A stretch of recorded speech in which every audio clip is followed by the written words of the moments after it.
Юбилейный 10-й мультфильм. Кадикулы во Франции или Пьяная Золушка.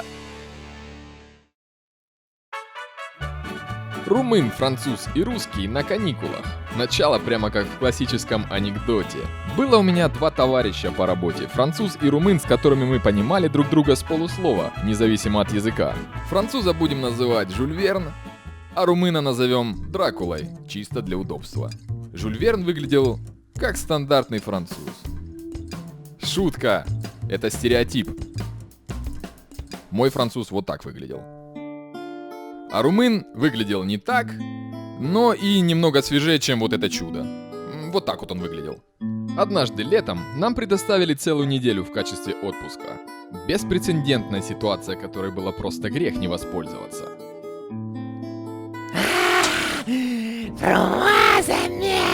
Моя прелесть.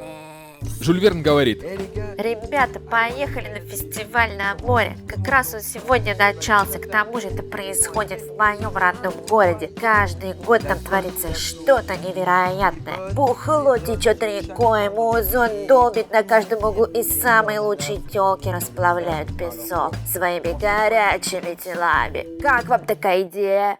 А мы ему: чё сидишь, не отставай, блядь. Мигом купили билеты, сели на поезд и уже через несколько часов добрались до заветного места. Поели морепродуктов, надо было пофоткать. Сходили на корриду. Корриду я пофоткал. Ну и побывали на пляже.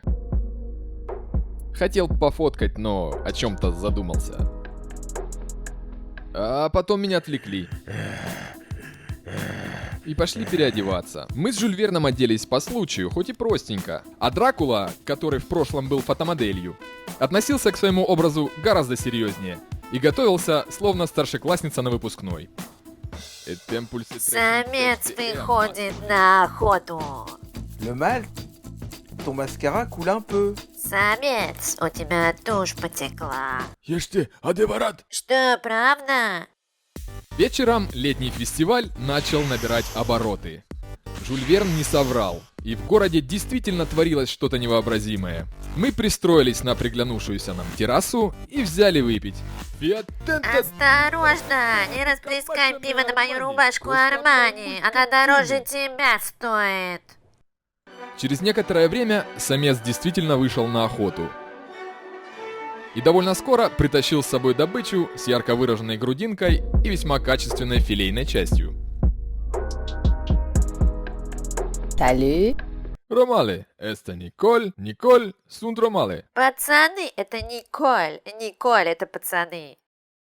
Hai să bem ceva? Tequila pentru toate. Давайте выпьем текилу каждому.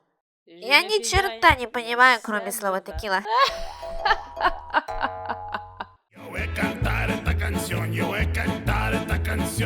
Все происходящее на экране выполнено профессиональными актерами-каскадерами.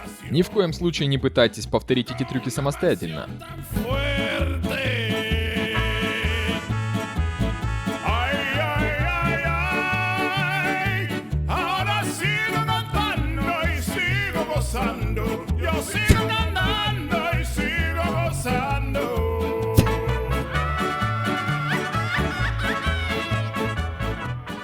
Ну, текила. Еще текилы. Я думаю, что нам уже хватит.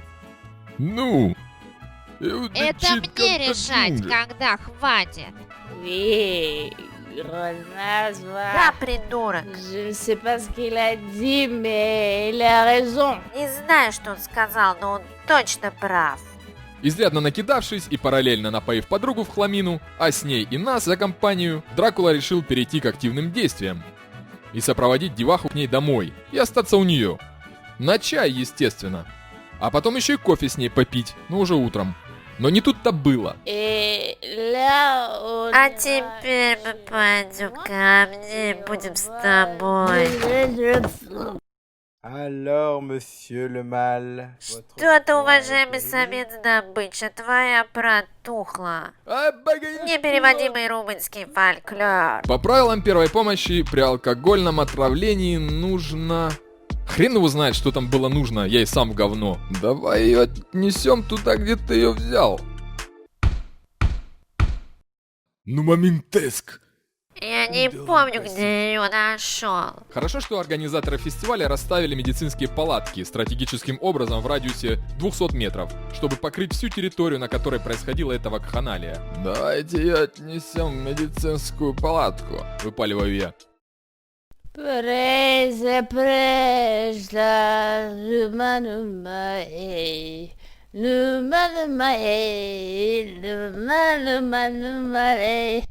Придя к палатке, мы понимаем, что мы не одни с такой проблемой. Ну что ж, придется постоять в очереди.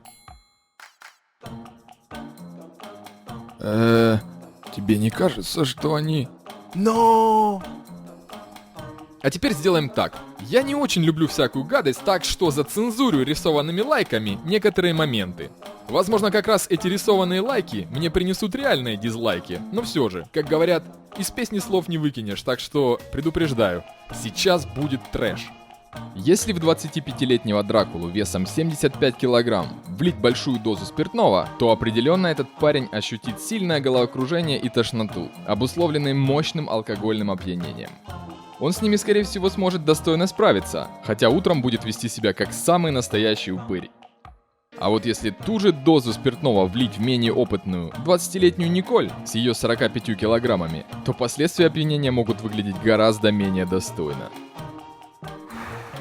J'en ai marre de rester ici. Мне уже надоело тут стоять, да даже трезветь уже начал. Может, я пиво нам принесу? Bière.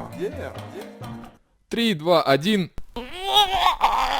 Баганеш пула! Непереводимый румынский фольклор.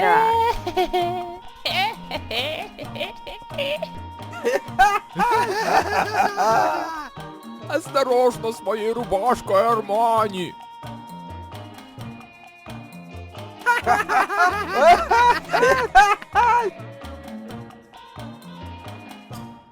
Держите, это Николь, и ее нужно сначала помыть. Apparemment, Вас, vous aussi. кажется, тоже. Вечер закончился немножко не так, как планировал Дракула, но мы с Жюль Верном отлично посмеялись. На следующий день Николь написала Дракуле и предложила снова встретиться. Она совершенно не помнила, чем закончился для нее вечер. Зато Дракула помнил, поэтому отказался от встречи. А вот предприимчивый Жюль Верн решил отдать Николь ее туфельку. Назначили встречу в той же кафешке. И как-то само закрутилось, и они до сих пор вместе, но оба ведут трезвый образ жизни. Чем вам не история Золушки, только нализавшейся в хлам? Жду, когда позовут на свадьбу. А Дракула выбирает себе новую рубашку. Если у вас есть время и, главное, желание, и вы хотите принять участие в создании мультов, а может даже совместно хотите сделать видосик, то напишите мне в личку в ВК. Таким образом, мульты будут выходить быстрее. А теперь можете поставить ваш царский лайк, подписаться, если еще не успели. Расскажите ваши трэшовые истории в комментах. До скорого!